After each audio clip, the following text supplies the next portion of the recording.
Did you know the average single New Yorker spends $4,800 a month just to get by? Meanwhile, over 40% of Americans could not cover a $400 emergency in 2024. That is a direct statistic from the Federal Reserve this year. It paints a stark picture.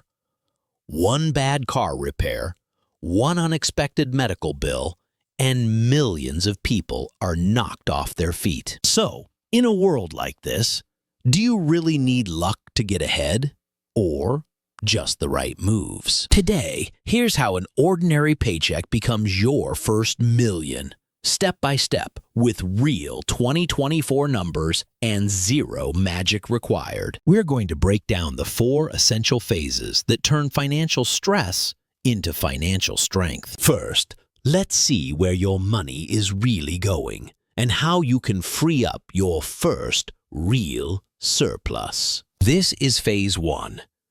Getting ruthless with your expenses by understanding what real Americans actually spend and where you need to start. The foundation of wealth is not earning more. It is controlling what you already have. And for most Americans, 2 major expenses act like anchors, dragging down any hope of getting ahead: housing and transportation. Let's look at the hard numbers. According to Zillow's data from December 2024, the average rent for a 1-bedroom apartment in New York City is a staggering $3,528 per month. Now, you might live somewhere cheaper, but this illustrates the pressure in major job centers. Next, the car. According to Experian's Q3 2024 report, the average new car payment in America is now $737 per month. Add to that average groceries, which the Bureau of Labor Statistics puts around $500 a month for a single person, and another $135 for transit in a city like New York. Before you've even bought a coffee or paid a phone bill, you could be looking at over $4,000 in basic costs. This isn't an exaggeration. It is the documented financial reality for millions. So what does this mean when stacked against an average paycheck? The Bureau of Labor Statistics reported in December 2024 that the average monthly salary in the U.S. is between $4,830 and $5,235. Let us take the lower end, $4,830. If your expenses are around $4,500, you are left with just over $300. That's not a savings plan.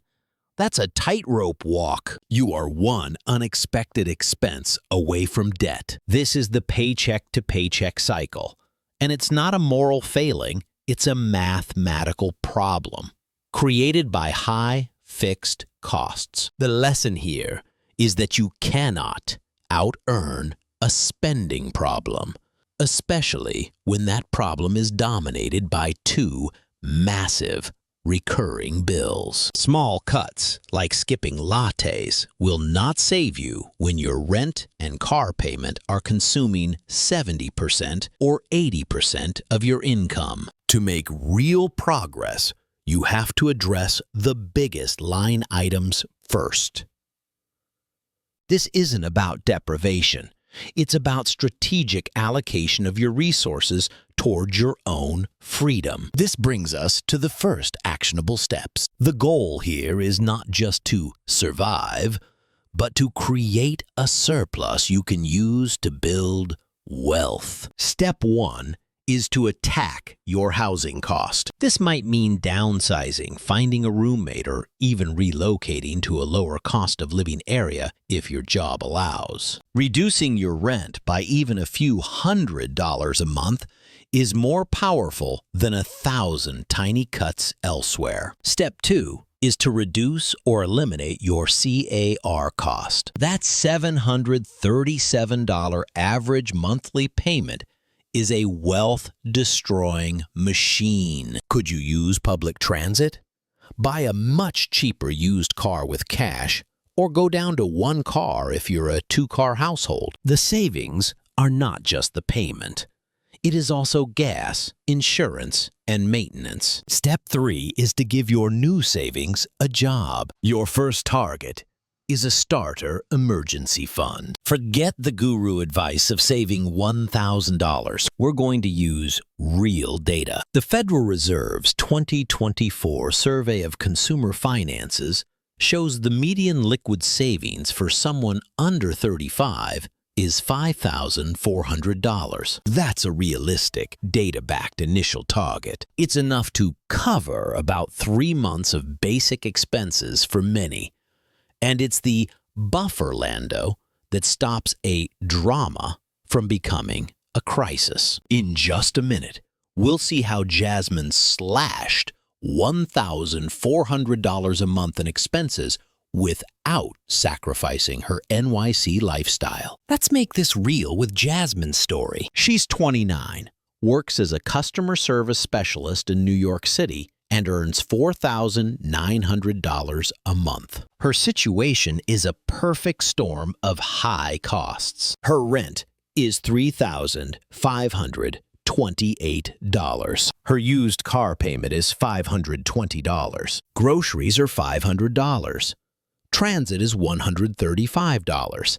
And miscellaneous costs add another $400. She also helps her younger sibling with about $75 a month. If you add that up, her total expenses are $5,158 per month. Her income is $4,900. She is going backwards by over $250 every single month, likely piling up credit card debt just to stay afloat. She sees the Federal Reserve data that her age group has a median of $5,400 in savings and feels a sense of panic. She is nowhere close. This is an unsustainable situation. So she takes radical action based on the steps we just outlined. First, she downsizes. She moves from a studio to a shared apartment with a roommate, which immediately cuts her rent by $900 a month. Second, she sells her car. Living in NYC, she realizes the car is a convenience, not a necessity. Getting rid of it eliminates the $520 monthly payment plus insurance and gas. Together, these two moves create a massive financial swing. Instead of being $258 in the red, she now has a surplus of $1,162 every month. She redirects this entire amount into a high-yield savings account with one goal: building an $8,000 emergency fund, representing about 3 months of her new lower expenses. Within 1 year, Jasmine hits her $8,000 milestone. She is not just breaking even. She's building a foundation of security, all while still being able to support her sibling and live in the city she loves. Her financial stress plummets because she addressed the 2 biggest problems head on. So let's bring it back to you. The lesson from this phase is clear. You must focus on the big wins. Small daily expenses matter, but they are rounding errors compared to the giant levers of housing and transportation. Pause for a moment and tally it up. How much do you spend on rent or mortgage and your car payment every single month? Comment your number below. Seeing that single figure is often the wake-up call needed to start making strategic changes. Second, let's put your freed-up dollars to work. No stock picking needed. This is phase 2, mastering the levers that turn savings into real growth. Once you've created a surplus like Jasmine did, the absolute worst thing you can do is let it sit in a traditional checking or savings account, where it will be eaten away by inflation. The goal is to move your money from a place where it does nothing to a place where it works for you 24/7. Your first stop is the High Yield Savings Account, or HYSA. As of December 2024, banks like Varo are offering up to 5% APY. Others, like Newtek Bank or Marcus by Goldman Sachs, are offering over 4%. According to sources like NerdWallet and Fortune, these rates are readily available. Let's put that in perspective. If you have your $8,000 emergency fund in a traditional savings account earning 0.01%, you'll make 80 cents in interest over a year. In a HYSA earning 5%, you'll earn $400. That's a huge difference for taking on zero additional risk. This is the perfect home for your emergency fund. It is safe, it's liquid, and it's actually growing and helping to offset the cost of inflation, which is running around 2.5% in 2024. Once your emergency fund is secure in a high-yield account, it's time to build real long-term wealth. This is where we move from saving to investing. While a 5% return is great for safety, it won't make you a millionaire. For that, you need to tap into the engine of the global economy. The simplest, most effective way for beginners to do this is through a low-cost S&P 500 index fund. This type of fund simply buys you a tiny piece of the 500 largest companies in the United States. You're not trying to pick winners. You are betting on the overall growth of the American economy, and history shows that's a very good bet. According to data from NYU Stern, compiled by sources like Carry.com, the average annual return of the S&P 500 between 2014 and 2024, including reinvested dividends, was between 10% and 11%. This is the power of compounding. While your HYSA is your SHIELD, protecting you from emergencies.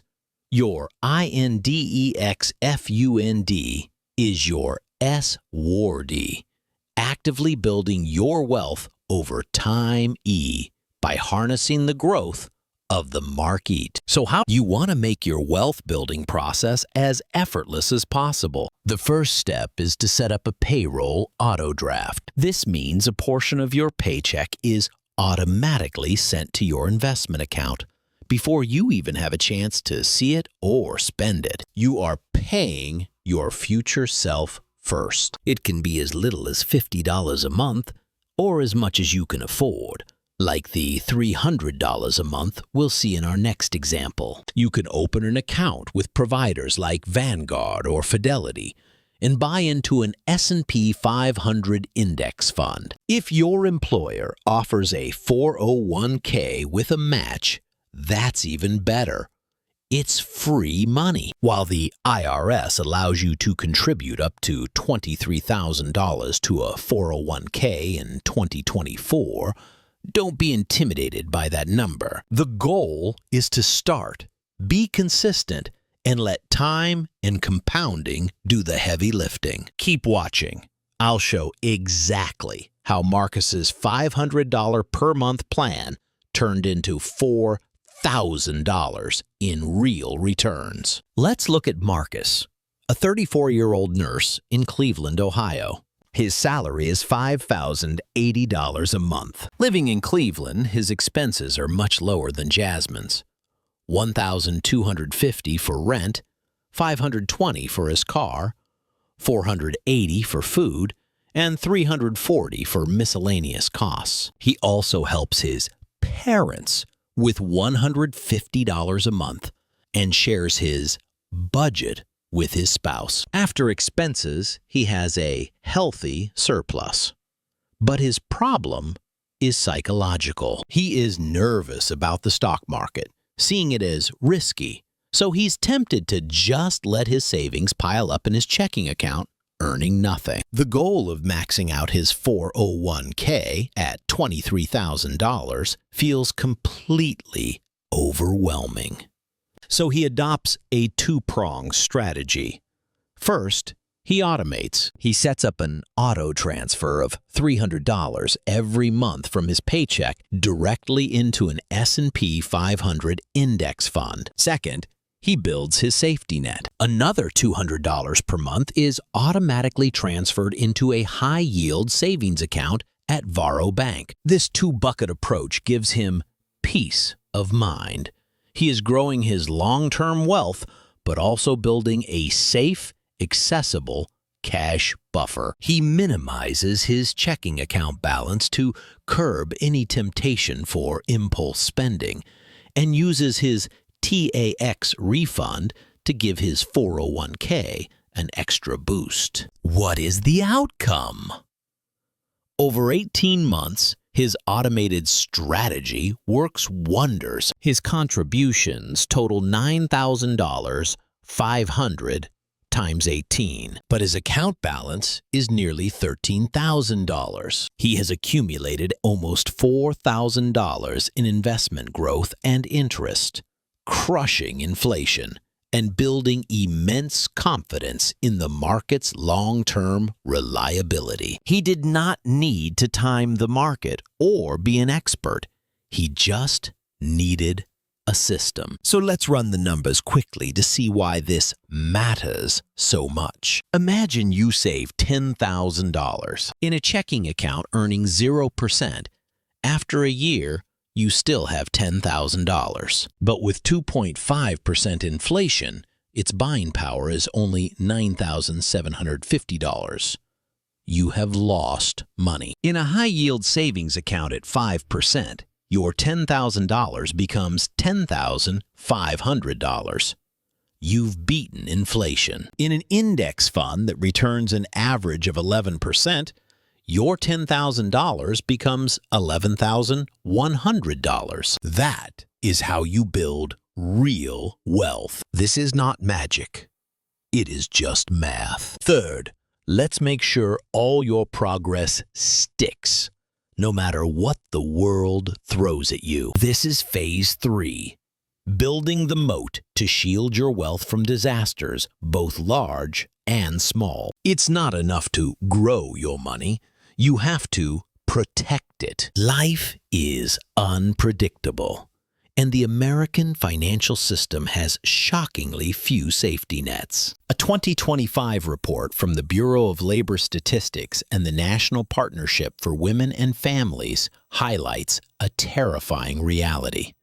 Only 27% of U.S. workers have access to paid family leave. That means if a parent gets sick or you have a new child, the vast majority of Americans have to choose between a paycheck and caring for their family. It gets worse. According to Elder Law Answers, over 63 million Americans are providing ongoing care for a family member. This isn't a rare event.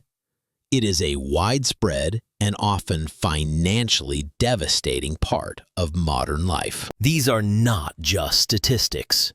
They are personal risks that can wipe out years of hard-earned savings if you aren't prepared. Your financial plan has to be resilient enough to handle reality. This is why building a robust emergency fund isn't just a suggestion.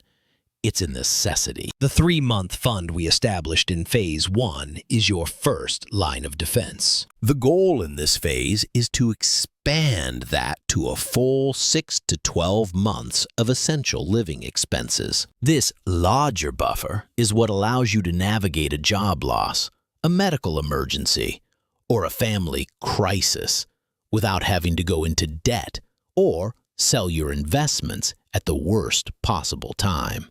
It's your financial moat. Alongside your emergency fund, insurance becomes critically important. This is not about the fancy insurance products you see advertised.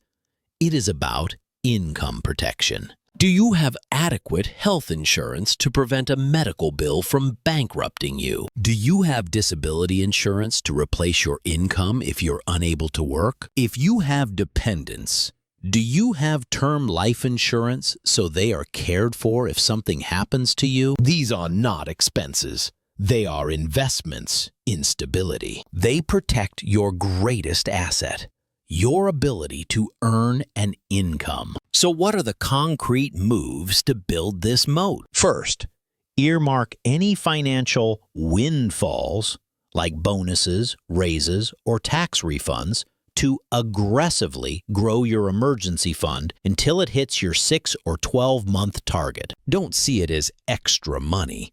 See it as your moat-building material. Second, perform an annual insurance audit. Review your health, disability, and life insurance coverage to ensure it still meets your family's needs. Coverage that was sufficient when you were single might be dangerously inadequate once you have a partner or children. Third, start planning for caregiving costs. If you have aging parents or young children, begin budgeting for these expenses proactively. This might mean setting aside funds in a separate savings account or simply having conversations with your family about financial responsibilities. Building a moat is a defensive strategy, but it is what enables you to play offense with your investments confidently, knowing that a single bad break will not send you back to square one. Story pause. Here's how Felix faced a child care bill spike and survived without debt. Let's meet Felix. He's 42, a public school teacher in Austin, Texas, earning $4,600 a month. He's married with 2 kids, and they have no family nearby to help with child care.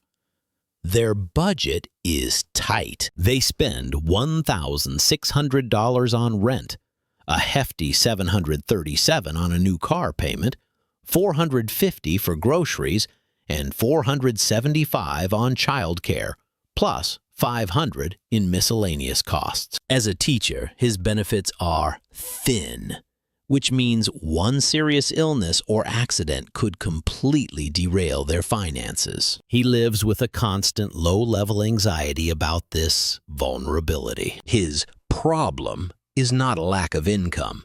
It is a lack of a safety net. So he and his wife decide to build one systematically. They dedicate every bonus he receives and their entire tax refund each year directly to their emergency fund. It's not fun, but it's strategic. They also increase their insurance coverage, getting better disability insurance and a term life insurance policy that would protect their children. They start an annual care budget, setting aside money specifically for summer camps, unexpected child care needs, and potential trips to help their distant parents. The outcome? Over several years, this slow and steady approach pays off. Felix and his family build a 12-month safety net that covers all their essential expenses. The anxiety that once shadowed their financial lives is replaced with a sense of security. When their child care provider unexpectedly raises rates, they are able to absorb the cost without going into debt because they had planned for it. They built a moat, and it worked. Take a moment to think about your own situation. What is your biggest financial risk? Is it job loss, a health crisis, or the financial strain of supporting your family? Understanding your primary vulnerability is the first step toward building the right defenses to protect the wealth you're working so hard to create. Finally, let's automate and stack your way toward the million, one deposit at a time. This is Phase 4, where we combine the surplus from Phase 1, the growth engines from Phase 2, and the protection from Phase 3 into an unstoppable, automated wealth-building machine. This is where the dream of becoming a millionaire transforms from a fantasy into a predictable mathematical outcome. The core principle is simple. Make small, consistent investments over a long period of time and let the power of compound interest do the work. Let's look at the numbers. We'll use the 11% average annualized return for the S&P 500 we discussed earlier, based on NYU Stern's data. If you automate an investment of just $300 per month into an S&P 500 index fund, the results are staggering. After 10 years, your $36,000 contributions would grow to over $63,000. After 20 years, your $72,000 in contributions would be worth nearly $240,000. And after 25 years, your $90,000 in contributions would snowball into an incredible $415,700. This is not a get-rich-quick scheme. It's a get-rich-for-sure plan, powered by consistency and time. Stick around as I show how that $300 a month could be $500,000 in 25 years. No winning lottery ticket required.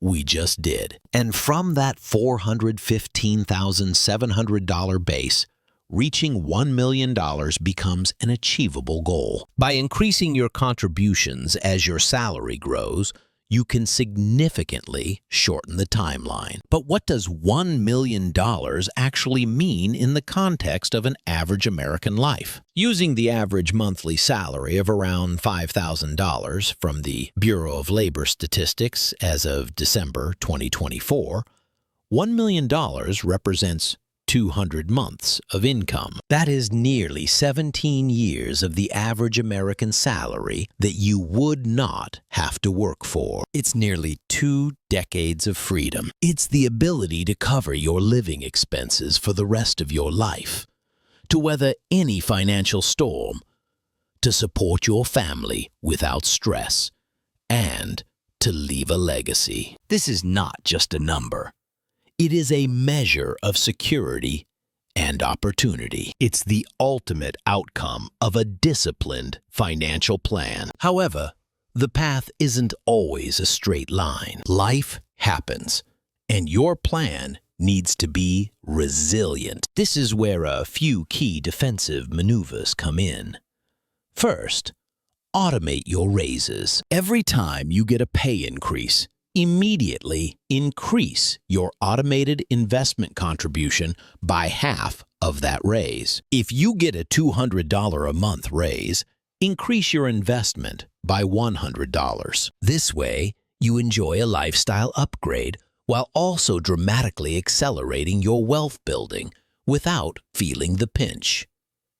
Second, adjust for inflation. Once a year, increase your monthly contribution by at least the rate of inflation, around 3%, to ensure your investments maintain their purchasing power. Third, plan for your real-life obligations. The journey to $1 million doesn't happen in a vacuum. You may have to provide child support, help aging parents, or deal with emergencies. Build these certain or likely expenses into your budget so they do not derail your long-term automated investing. The system is designed to work in the background consistently through all of life's ups and downs. Let's see this in action with our final story, Darius. He's 38, a warehouse supervisor in Dallas, Texas, earning $4,500 a month. His life is complicated, and his budget is stretched thin. He pays $1,400 for rent,